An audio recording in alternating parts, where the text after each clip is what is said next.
Head to Subway for the tangy new Tuscan Chicken Melt, seasoned chicken, melted cheese, and olive vinaigrette. With 9 grams of fat, it's part of a Subway Fresh Fit meal. A simpler way to enjoy eating better. Hurry in today. Subway. Eat fresh. The BS Report is a free-flowing conversation that occasionally touches on mature subjects. First of all, This is the BS Report with Bill Simmons. it might be cool, I don't know. And if it's not, I don't The care. BS Report with Bill Simmons. Bill Simmons works for ESPN. He's also named the sports guy, and he writes a comical sports column. He must be a popular dude. The BS Report. It's got a real dirty sound, like a rusty steak knife cutting through a well-aged steak. Now. Here's Bill Simmons.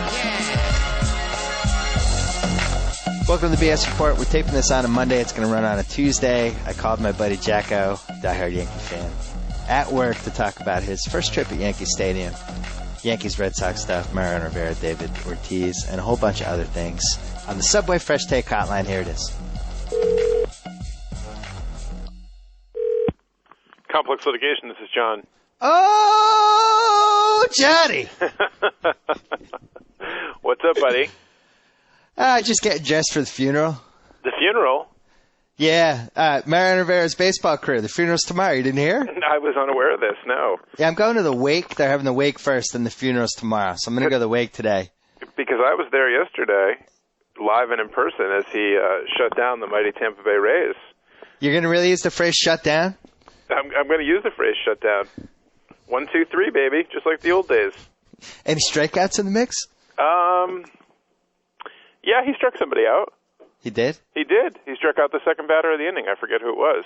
I'm going to have to go online and check this out. Tell us about your Virgin experience at Yankee Stadium while we research your Rivera lies. There was a strikeout, and you will see it, and then you're going to owe me an apology. Okay. It was fantastic. I love the new stadium. It's bright. It's airy. It's got wide hallways and roomy areas. It was fantastic. Oh, hold on, Johnny. I stand corrected. Rivera struck out Greg Gross. There you go. Or Gabe Gross, I'm sorry. Who also earlier in the game had a 2-run single off of Java. So it's no small feat to strike out the mighty Gabe Gross. Not bad. Okay, so Yankee Stadium. Do you want to apologize for questioning me now? No, I listen, you did what you had to do. Yankee Stadium. So parking. Let's go traffic. Let's start traffic. We didn't. There was no traffic and no parking involved because we took the all-new Metro North train from New Haven, Connecticut. Drove down to New Haven, Connecticut, and took the train. There's a station right next to the old Yankee Stadium. There's very helpful people to guide you and direct you, and you get off the train and you walk over the old walkway that used to take you from the parking lot to the old Yankee Stadium, and you walk by it. Oh, God, that used to be frightening back in the day. Yeah, now it's like it's not as frightening as it used to be. Okay. And you walk through there, and of course it was the daytime too. That helped. But you walk through, and you walk by the old stadium, and you look up, and you get a little wistful, a little tear in your eye, and then you see the bright, shining new beacon of New Yankee Stadium. So they haven't knocked down old Yankee Stadium. It's still standing. It's walled off. They have like blue construction walls, so you can't get access to it at all. You know, you'd have to scale the wall and hop a fence to get in there. It's all fenced off, so you can't go and chip away pieces of concrete for mementos. But it's still there. It's still standing. And then you walk across the street to the new Yankee Stadium, which was just fantastic. Did you have one of those moments like Rusty in European Vacation 2, or whatever that movie was, where you saw the new stadium and you're like, you're not the stadium? I did have some of that, but it really looks just like it's like a shining gem. It looks so nice that you're just drawn in. It's kind of like your old thing about Rocky when what was his name? Apollo Creed's trainer, when Apollo Creed died, and then he started to train Rocky. Yeah. He used to always do the speech about when Apollo died, a part of me died too, but now you're the one. When he immediately latched on to Rocky. That's what I felt like. I looked at the old stadium, and I'm like, when they closed you down, a part of me died too. But then I looked at the new stadium and said, but now you're the one. There you go. So, yeah, we took the train. I mean, the train couldn't have been any easier. It was just fantastic. And I know you're a big fan of the trains. So I love the trains. How much did that cost you? Let's see. 2 round-trip tickets from New Haven were $59. So it's like $15 each way. But, so parking would have been like $30 and gas and traffic. Yeah, I think that is better. Just the cost of not having to deal with traffic and sit in traffic for 2 hours and, you know, cursing at people in New York and trying to get through there. Like, without that kind of stress and strain, it was worth it. Just relax on the train, you know, it was good. Where were your seats? Our seats were in what's called the Bleacher Cafe, which is kind of like Yankee Stadium's version of the Green Monster seats, I believe. So we were in the very first row in center field. And you're kind of like, you're looking right down on the field. You get you're far away from home plate, but you get a huge expanse of the whole field. And right behind you, like 3 short rows up, is full service concession stand. And right next to us right to your right are the center field cameras. So it's basically the view you would get from the center field cameras on TV. Home run territory? No, God, no. I mean, you're up beyond, like, it's kind of like what would be known as the black in the old Yankee Stadium. So guys reach the black, but I think this is a little further back. This would be a mammoth home run to reach. So home run territory if Chin Ming Wang is pitching. Possibly. But with Jabba and Matt Garza, no such luck. Yeah. But the new Yankee Stadium. I mean, stuff's a little pricey, but a beer and a souvenir cup was $10. A beer and a non-souvenir cup was $9. Ugh. 2 hot dogs and a beer was $20. A big thing of soda and a souvenir cup was $6. But we were walking to our seats, and I noticed they had this sign for the Yankee Museum. So of course I was salivating on the Yankee Museum, and I wanted to go check that out. And so we went there, and there was like a huge line. Then we got there about a half hour before the game. There was an enormous line to get in there. So I was a little disappointed. But then, because we were sitting in the direct sunlight, and although I had sunblock on my fair Irish skin, I was worrying about developing third-degree sunburn. So we were walking around the stadium to check it all out, and I'm like, well, this will be a good opportunity to check out the Yankee Museum. And I mean, it's just fantastic. The Yankee Museum, they have like Lou Gehrig's jersey from the 1927 Yankees. They have the jersey Babe Ruth wore in the 1932 World Series when he called his shot. I mean, they almost had to peel me off of the glass. They have Thurman Munson's locker under glass. I mean, really? Oh yeah. Hey, how long did they keep that in the real locker room? It was like a couple years, right? No, forever. It was there from 1979 until it was in the locker room last year. When they closed down the stadium, they moved it over now to the Yankee Museum. Oh, I didn't know that. So they kept that for 30 years. Wow. Yeah, 30 years. That was in the corner locker, right next to Jeter's, where the captain has his locker. His was behind glass, just the way he left it. What else do they have? They have the World Series trophies, and I actually learned something interesting, that there was only 6 World Series trophies there, and there was a sign, and it said, if you're wondering why they didn't have any more, it's because they didn't start awarding a trophy for the World Series until 1967. Really? Yeah, there was no trophies before that. I feel like our friend the Blue Boy there. Really? I know. I did a really too. So they have 77, 78, and then the 4 from the 90s. So wow. And the one from 2000. So that was exciting. It was, and they have life-size statues of Yogi Berra in a catcher's crouch and catcher's gear, and then 60 feet 6 inches away they have Don Larson pitching to him for his perfect game. And then all along the arc of the ball, they have a glass case with autographed baseballs from all the great Yankees that played for the Yankees, all autographed baseballs by them.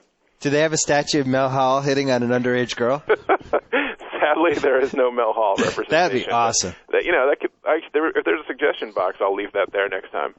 What else does the museum have? Anything else?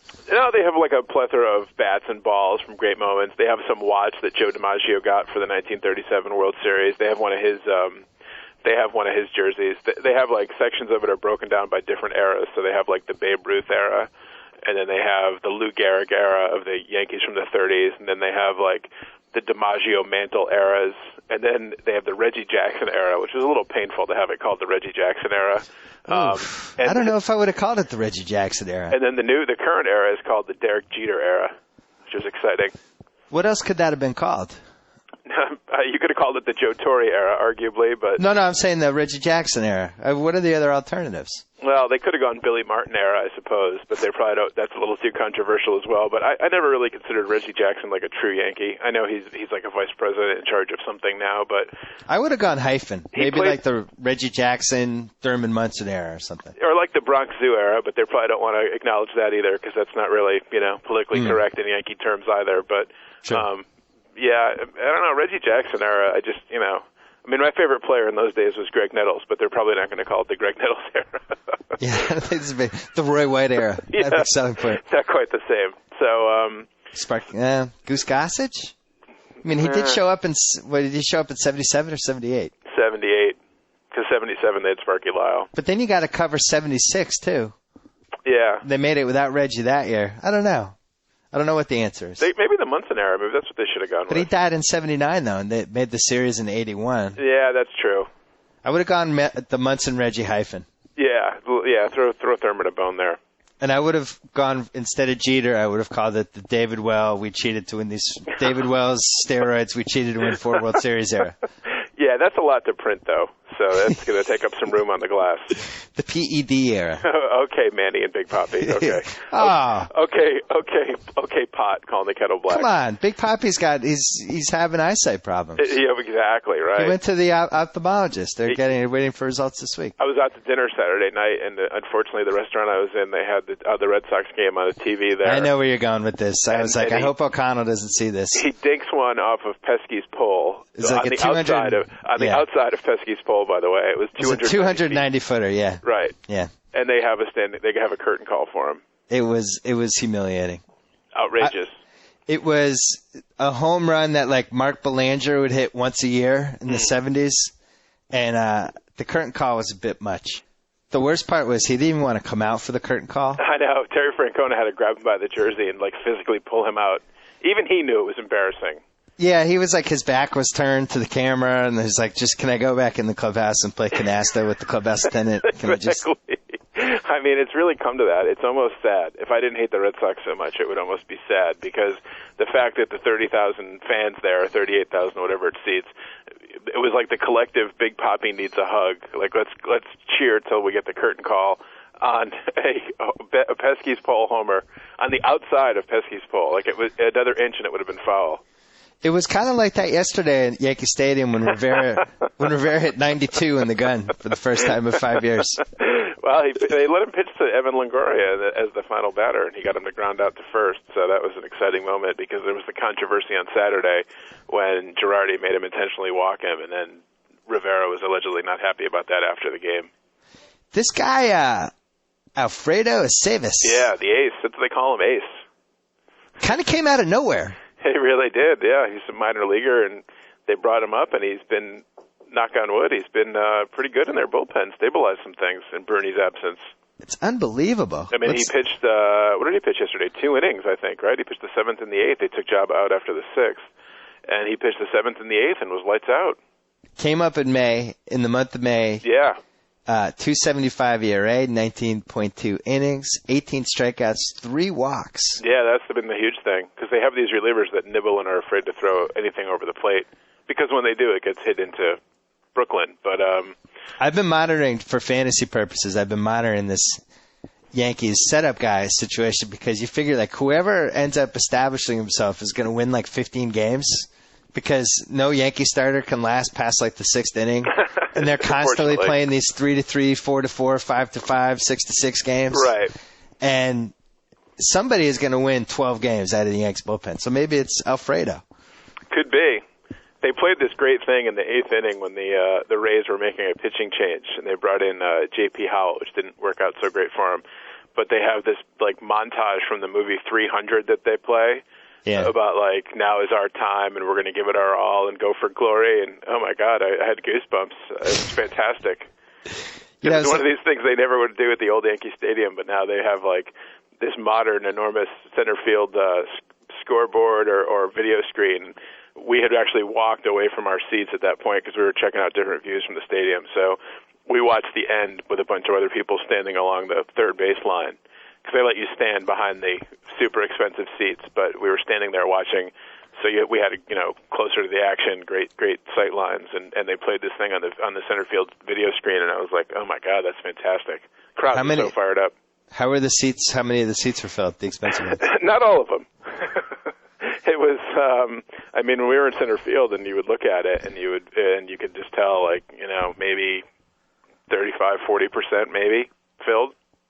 The rest of the stadium was full. It was a full house. It was a full train. Loud?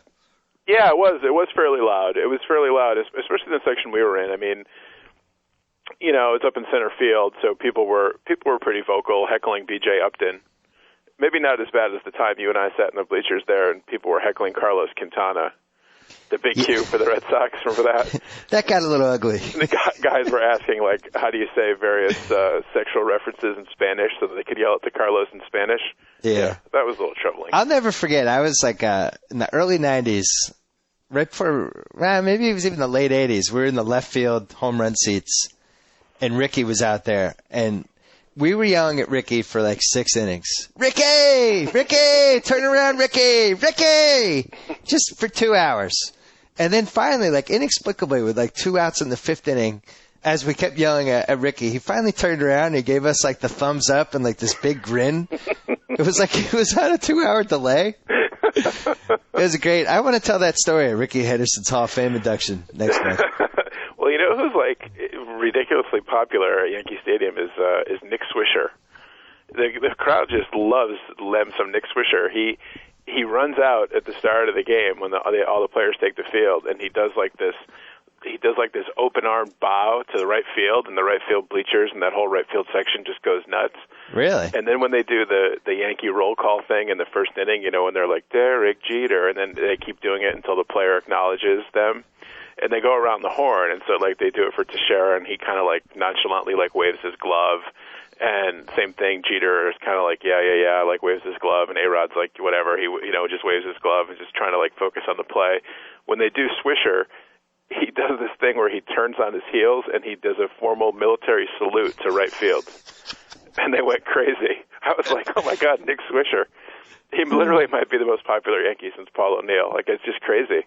And even though he hasn't had a hit in 5 Even months. though he's hitting 235, right. I got an email that I'm probably going to use for a mailbag, but I'm going to say it here anyway. This is from Chad in L.A. This is off our podcast last week. Yes. I was delighted to hear you and JackO talk about how funny athletes really are. I feel like there needs to be a new rating scale called Athlete Funny. I derived this after I listened to a Cubs fan tell me how funny Ryan Dempster is.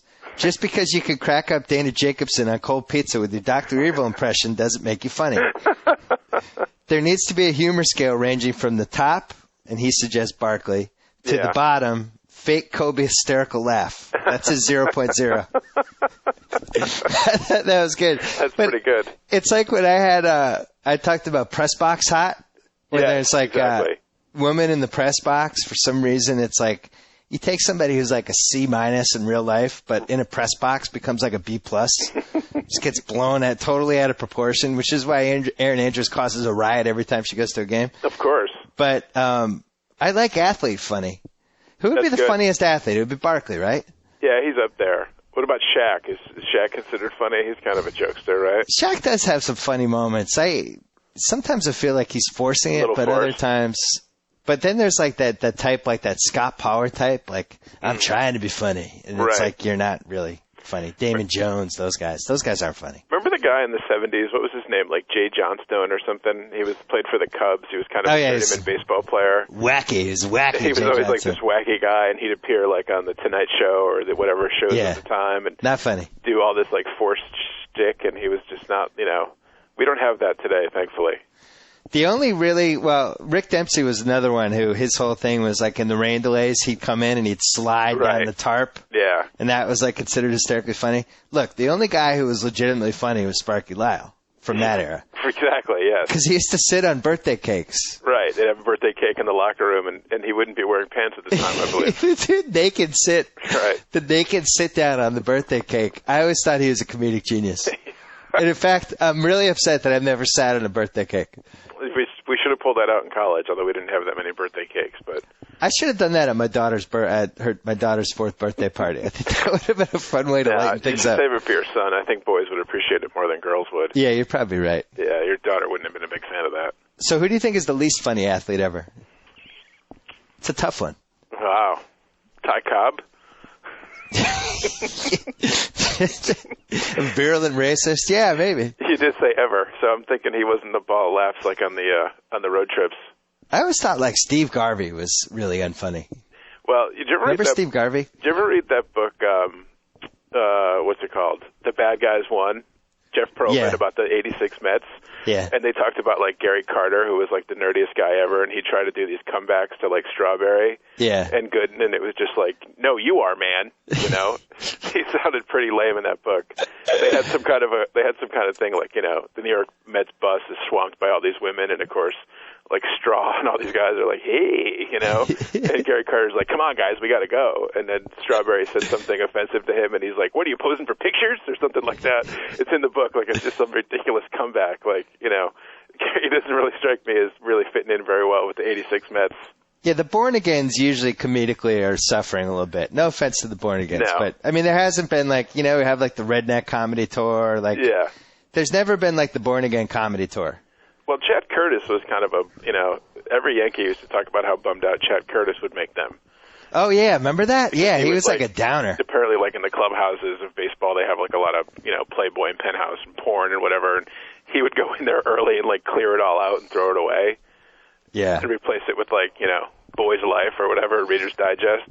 I always thought, like, growing up in the 70s with the Red Sox, which was a really humorless, serious team, Yaz, to me, was the least funny guy in the team. Like, I don't think Yaz has not only ever cracked a joke, but probably never even laughed at a joke. He was just this chain-smoking Polish guy from New England. Just had already, like, he fully understood the curse of the Bambino, all that stuff. Like, carried every at-bat, the weight on his shoulders. He didn't seem like a fun guy to go out with. No, super intense. That's true. I've never seen any kind of interview with him where he just seems anything but intense.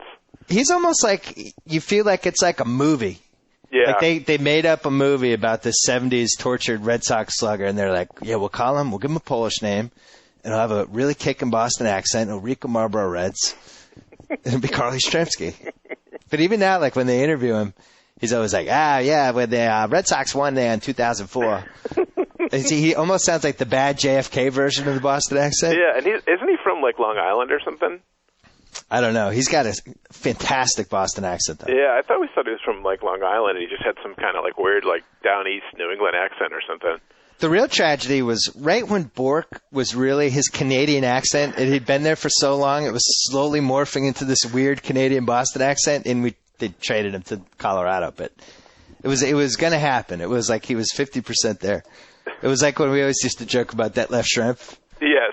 When he had the hip-hop twang to his German accent. Yeah, exactly. You got to go out there, yeah. I have another unfunny athlete. This, I can't believe he didn't come up sooner. A-Rod. Yeah, absolutely. Yeah, has A-Rod ever made a joke? Well, he's like the Kobe forced laugh, like the, you know, forced phony thing. I mean, no, I couldn't see it. If he did, it was like well planned and thought out and all the repercussions. But no, it wasn't natural or organic. No. Yeah, that's a good one, A-Rod. It was another funny one I was thinking of is Peyton Manning. I know that's going to pain you, but I mean, no, he is. He's great secretly on Saturday funny. Night Live, you know? Yeah, no, he is funny. I think he hit it for a while, but it's kind of seeped out. How about Tiger Woods? He wouldn't really strike me as like a barrel of laughs either. Nice guy, but I mean, he's not really going to be like playing jokes out there again because he's like so competitive and intense, you know. Yeah, I did some EA Sports thing with him a few years ago that I wrote about.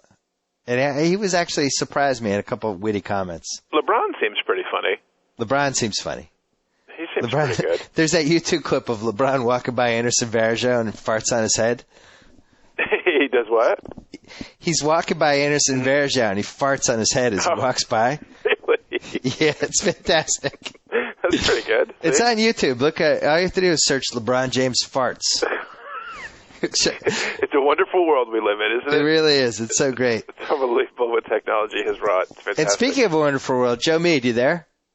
I'm here. So Jose in Miami sent us this email. Hey, Bill, first off, you're the man. Thank you, Jose. Excellent job.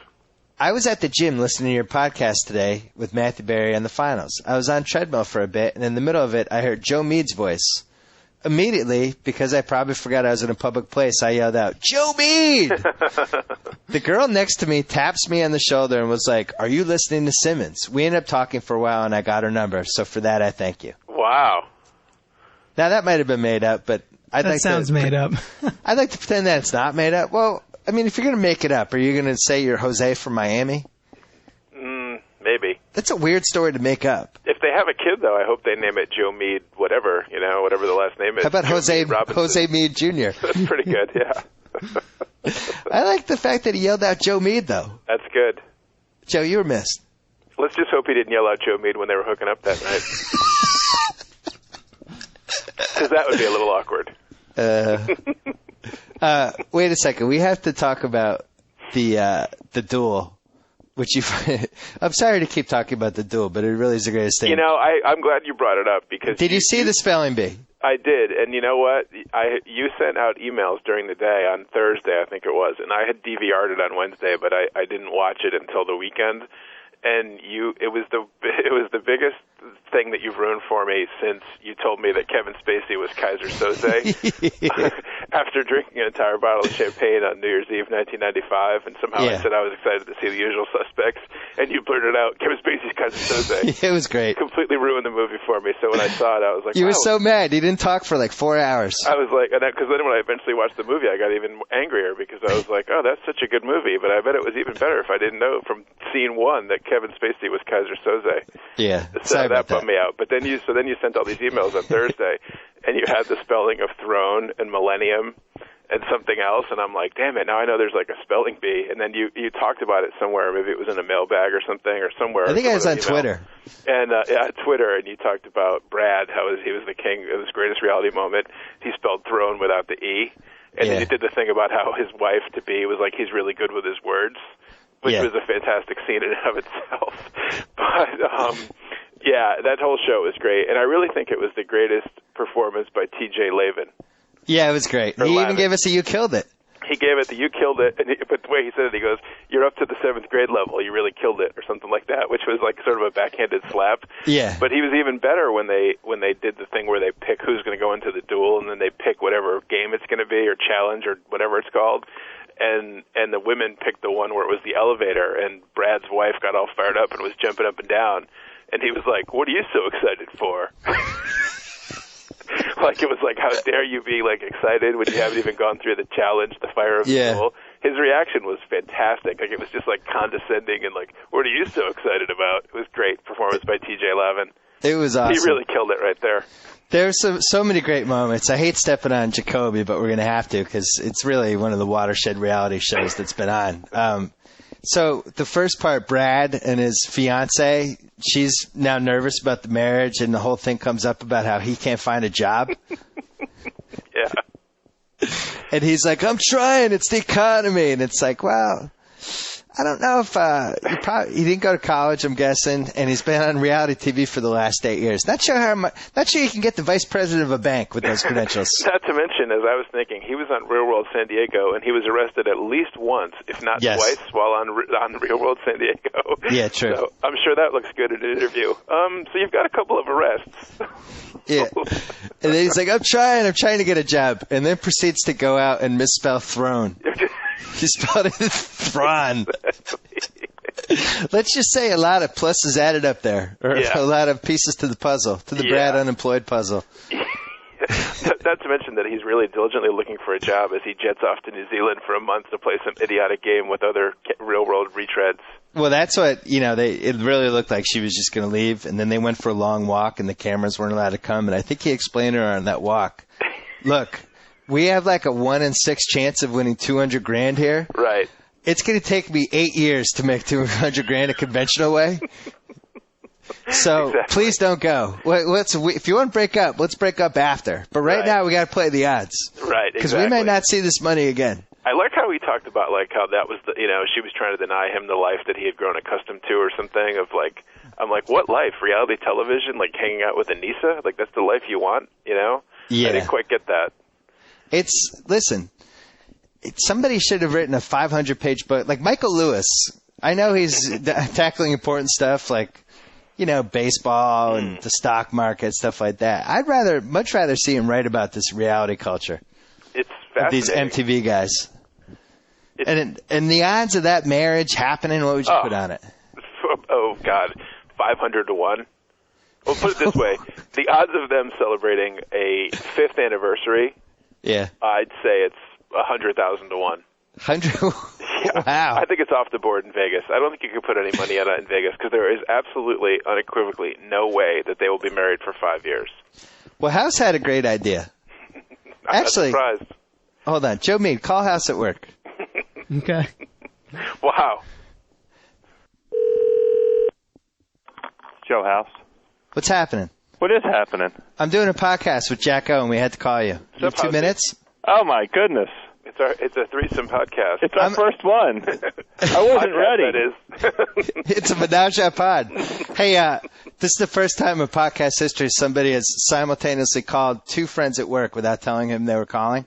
So Wow. I'm very excited for that. Anyway, we're talking about the duel, and I want you to tell JackO your celebrity spelling bee idea. It was a few different ideas. I don't know if I'll be able to remember all of it, but I love the idea so much. I think we should definitely figure out ways for it to appear in sort of all walks of life. Like I would like to see every reality show have a spelling bee. I'd like there to be spelling bees on SportsCenter. I wish there were spelling bees on Entertainment Tonight. Yeah. I wish there was spelling. I think Jimmy Kimmel should have a spelling bee. That'd be fantastic. I mean, really, it is just a completely untapped source of comedy. No, But hold on. You were saying though, like NBC should just have celebrity spelling bee every Tuesday night at 8:30. Yeah, that's it. Right. That's good. Yeah. I would watch that. I would watch a half-hour spelling bee every week. What's better than spelling bee? Nothing. Absolutely nothing. And if Terrell Owens had to spell raconteur, or you had Eli Manning trying to spell tedium. No. I mean, those guys, just give them Throne. Yeah, exactly. Let's see if they can beat Brad. Keep it simple. I'm so with you, and God, I hope somebody's listening. You know what would be great, like House talked about, that's a great point, House, doing it on a reality show. Like if you had Flavor of Love or Rock of Love, those contestants trying to spell cat. That'd be fantastic. Well, that's right, and I especially appreciated the device that the Real World folks used by associating it with a grade level. So, what grade level would you use on Flavor of Love? Kindergarten. What's the feeling? Yeah, that's right. Well, you know what else would be good for Bachelor and Bachelorette too? If somebody's going home tonight, if you can't spell throne. Oh yeah. And they all try to take a crack at it. I got to House, I know you have to go, but while we have you on, I got to pitch JackO my idea that I pitched you last night at 12 in the morning. Yeah, let's hear it. So, here's the show, JackO. Okay. You, me, and House, we go to all these different parts of the country that have records for eating food, the place in Houston that nobody's been able to eat the 96-ounce T-bone or whatever. Yeah, and if you eat it, you get to eat for free. Yeah. And we just take House and we go to these different places and we watch him eat. And the hook would be that he's not a competitive eater. Right. He's just a guy who gets hungry and likes to eat a lot. And the show would be called House Record. That's good. I like it. And what would we do? We would just provide commentary and enjoy the victory? We'd be road tripping with him, getting him excited, making jokes the whole time, and then just having commentary while he ate. We can drive around in an RV. That's good stuff right there. Isn't that a winner? Absolutely. Yeah, I mean, Dane Cook set the bar pretty high with the RV thing. Yeah. My hope would be that it would be as good quality as Tourgasm. It's a tall hill to leap, let me tell you. Yeah, maybe we'll do wacky stuff I'll leave a poop in the toilet. As long as nobody tears an ACL. Yeah. Crazy times. Oh, that's right. That did happen. Yeah. So I had this whole idea. I was all excited about it. Then House said that somebody in the Travel Channel has a show where he goes and eats special food in these different cities. And oh, really? As part of it, he'll do whatever record there is in the town. Oh. And I feel like that kind of ruined my idea. Yeah, man versus food. Yeah, man really? versus food. So but then I went on, I checked out his vlog or whatever, and the guy was annoying. I feel like he should give up ownership of the idea and let us do it. Let us America do would record. love Joe House. People would love Joe House as the rest of us do. So listen, I've been more popular than whoever this guy is on Travel Channel. I'll never forget the 2004 All-Star Weekend in L.A., being at Mel's Diner with Joe House, where he ordered 3 different entrees and then proceeded to eat them all. And the guys from the Celtics are still talking about it. I was hungry. I was really hungry that night. We were in New York like 6 weeks ago, and we had dinner, and they had a chicken for two on the menu, and Joe House ordered it for himself. That's ridiculous. There's no such thing as chicken for two. That's my point. I still maintain that. I mean, turkey for two, okay. You're going to put a 15-pound bird up there and call that for two, okay, fine. But, I mean, chicken for two? Come on. Yeah, a house record. And then I was saying, challenge. ESPN2 could run this. ESPN2 could do a 13-series commitment for a house record. Absolutely. If they could have Madden Nation, if that's allegedly a sports show and it's guys playing video games, then a normal person trying to eat like a 96-pound steak. America's going to tune into that. I'm going to tell you that right now. Well, so Dodger Stadium has all you can eat in right field. Yes. So I'm going to take house for a column. And like, how many hot dogs should I ask him to eat? 2 an inning? No, not 2 an inning. You couldn't do 2 an inning? I mean, I don't want to. You could, though. I mean, I could, but then I'd be sick. You know, that same premise was done already by one of your ESPN colleagues. Not on TV, but in a column. That's right. Oh, yeah. Rick Riley brought somebody there to Dodgers right field. Can I do an idea that hasn't been done already? Or how about this? Can I come up with an idea that hasn't been done? I mean, it's like Celebrity Spelling Bee. Yeah, that's brand new. I love that. God, I love that. So I went 1 for 3, and it wasn't even my idea. It was Joe House's. No, but it's all right. Well, wait a second, House. We could still go to right field Dodger Stadium. Yeah, I think there's a whole thing with the food where we could associate it with sport events or sport towns or whatever that would be a little bit different from, what folks have done before. We could make it our own special, Simmons brand thing. I'd like to see you try to eat like the record for brains. I wouldn't. Why do I have to do that? Because you're the show's named after you. You'd have to do it. I don't. Well, no. Why do I have to eat nasty stuff? Yeah, it'd be funny. I'll try and set the record for Arby's. Like, I'll go to an Arby's and ask them how many. What's the largest number any of you can think of? Number of roast beef sandwiches anybody's ever ordered and eaten in one sitting, and I'll beat that record. Guarantee it. Yeah, lock that in. Same for Chick-fil-A sandwiches. Well, I've seen you have like 4 roast beef and cheese Arby's. Yeah, and that's a snack. That's a warm-up. That is a warm-up. And the funniest thing is people think Joe House is like 330 pounds, and he's actually like svelte. Normal size, maybe even a little svelte. Yeah, I've been trying to lock it down. It's a weird thing. You know what would be funny is if House Record became a hit show, and then like it splintered all of our 3 friendships apart. Like House got a big head. House left his wife. House started dating Audrina from the Hills. You're like, we don't know House anymore. All 3 of us end up like the 3 Coreys meeting at a diner with like hoodies and sunglasses. Let's do this. And then I order 4 entrees. Is that exactly the way it would go? House turns into Kate from John and Kate Plus 8. Oh, right. Every week there's a different story about House like belittling one of his employees. We could have all 3 of us sitting on a couch, just have a dramatic, where's this going to end? You tell me, House, how long do you want the show to keep going? I'll call you guys later. I'm out. All right, House, we'll let you go. All right, thanks, boys. Later, House. Late. 3-man podcast. It was exciting. It was exciting. And, people email you and send messages that think that Joe House and I are the same person. It just got solved right there. So hopefully we just have proven that we are, in fact, 2 different people. I don't see how. I mean, I don't think we sound alike at all. No, Joe House sounds like an African American, and you sound like an Irish guy from Hartford. Right, exactly. I don't see it. I mean, you both have deep pipes, I guess. I guess so. Maybe we have the same Holy Cross lingo. Maybe that's it. Joe Meade. Yes. Would you watch House Record? Of course. You going to go all over the country? Yeah, I want to go all over the country. I want to go to, like, Alabama and have Joe House eat the most catfish anyone's ever eaten at some catfish ranch. Yeah, that would be. I like this show. That would be exciting. I'm excited for the road trip. I'll sign up right now. You're in. Okay. I'll take a leave of absence to go make House Record a star. A hit show. It's one of those shows that the title's so good, somebody's just going to want to make it. Right. Yeah. Anything else we want to talk about? What about Beat the House? Is that better than House Record? That's pretty good, too. God, I can't even come up with a title for my own show. Freaking had to trump my title. I like House Record. Oh, thanks, Joe. Thanks for throwing me under that bus. How's your knee? Does this hurt? Well, maybe we'll have to have the listeners. There you go. They'll have to decide. Yeah. House Record. Maybe I'll Twitter about it. Get some Twitter feedback. House record versus beat the house. Yeah. The thing with House's name, though, is that there are 1,000 different titles. You can do burning down the house. I mean, you can go in a bunch of different. Oh, my God. Since it's a road trip, what about Roadhouse? Oh, my God. That's good, too. That might be the best one. House there's so many permutations with the word house that it's just fantastic.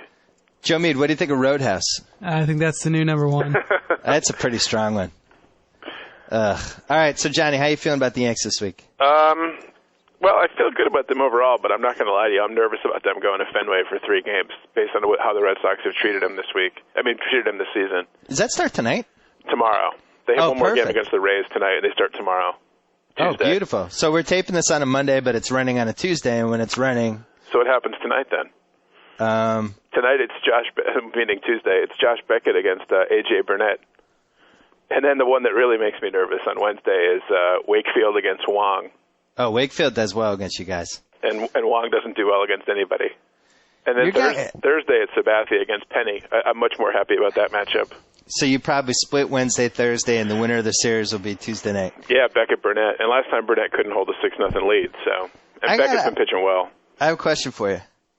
Why would they possibly pitch Wong in Fenway Park? I have absolutely no idea, and that's the question everyone in New York and the papers has been asking too. Why don't they pitch Phil Hughes? I don't know. Now that Wong's in the rotation, I guess they're going to pitch him, and they were like, "Yeah, he pitched okay the other day." No, he didn't. He was terrible. Gave up 5 runs in like 5 innings.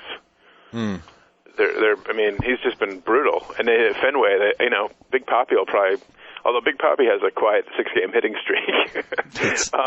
Quiet's the right word. Yeah, he'll probably tee off on Wong and be set to go for the rest of the season now. That's my concern. But I can't remember this because I'm old. Has Burnett pitched against the Red Sox this year? Yeah, he couldn't keep. I just said Yeah, that's right. He blew that Saturday game. He couldn't hold that 6-0 lead. Right. Right. That ended up being like 13-12 or whatever the final was. But that was at Coors Field Yankee Stadium. No, it was at Fenway. Yeah, you're right. I'm My really. God. You better let me drive on Roadhouse. You're not going to be allowed to drive the RV. I'm old. I'm turning into my dad. I don't know what happened. Yeah. I fell asleep during a Red Sox game the other day with my son. He was awake. I was asleep. It was like 5:30 in the afternoon. Oh, my God. And we were lying on the couch, and I just kind of zonked out. And I woke up. I was like, my dad. I was like, is Beckett still in? No idea what's going on. Jeez. It's troubling. So Burnett and Beckett, you don't want to go against Josh Beckett right now, John. No, I don't. I know. He is wheeling and dealing. I know. He's got the stare back and everything. Yeah, he's been pitching well, unfortunately. We tried to trade for him like a week ago in the league we're in because we could kind of see it coming 2 starts ago, and did not get him. We were very disappointed. But Beckett's one of those guys. It actually reminds me of the pitching version of Manny. When Manny would start to get on a streak, you could kind of see it coming about 2 games before it happened. Mm-hmm. Beckett's the same way. I don't know what happens. It's almost like some sort of chemical makeover. His demeanor looks different. His stuff looks different. You can just see it. Does that make sense? Yeah. He's pitched well. I know. I don't like the Yanks' chances in that one. I certainly don't like their chances against Wong. And Johnny, you know who doesn't qualify for that previous sentence? Daisuke Matsusaka. Yeah, oh my God, I know. I was going to say. I mean, Lester pitched great on Saturday night. He flirted with a no-no, and Beckett's been pitching well. But beyond that, I mean, the national treasure is not a national treasure. He's not. In fact, you could say he's our Wong almost.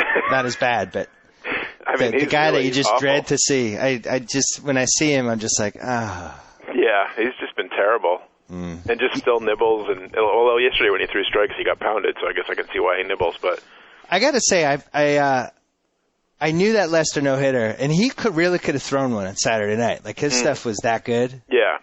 But it was just a classic thing that happens with the no-hitter. The offense got hot, and there's pitching change. It was like a 30-minute inning. Yeah. And then by the time he came out, and then Michael Young's up, and you're just thinking, oh, man. The Big Papi curtain call took some time, so. Yeah.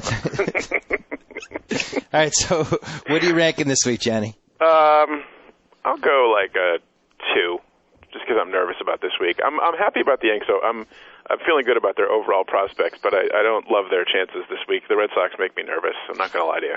I forgot to mention one thing. I was driving home from Dodger Stadium on Tuesday night, and was listening to a radio show, and the guy devoted a whole segment to Mark Teixeira's takeout slide.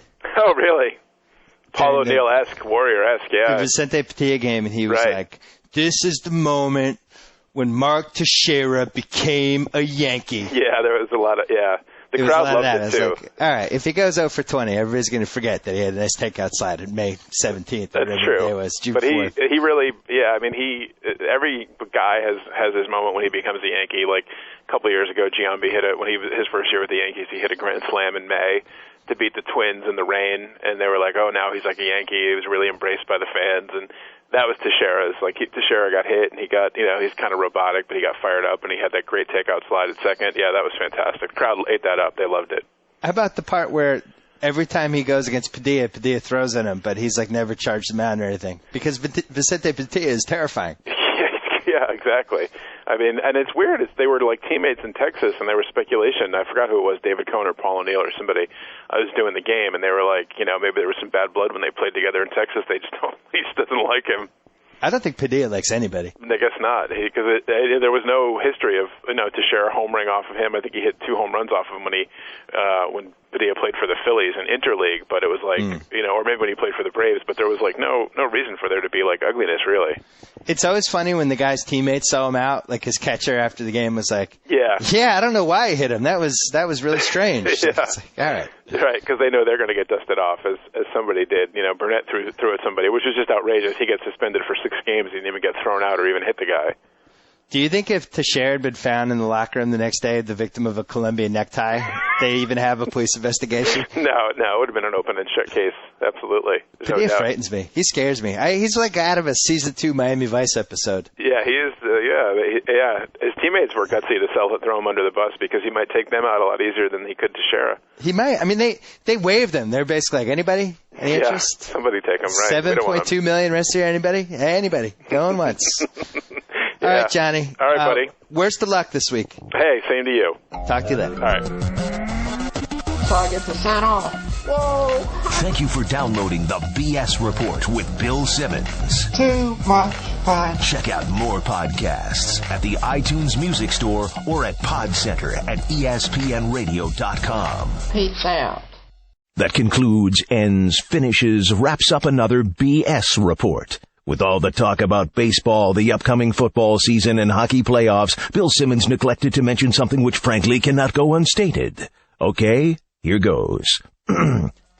For a limited time, hurry into Subway and enjoy the new Tuscan Chicken Melt. Lovely seasoned chicken, melted bubbly cheese with olive vinaigrette, piled so high with the crisp veggies you love on your choice of freshly baked bread. All that deliciousness with 9 grams of fat. It's part of a fresh fit meal.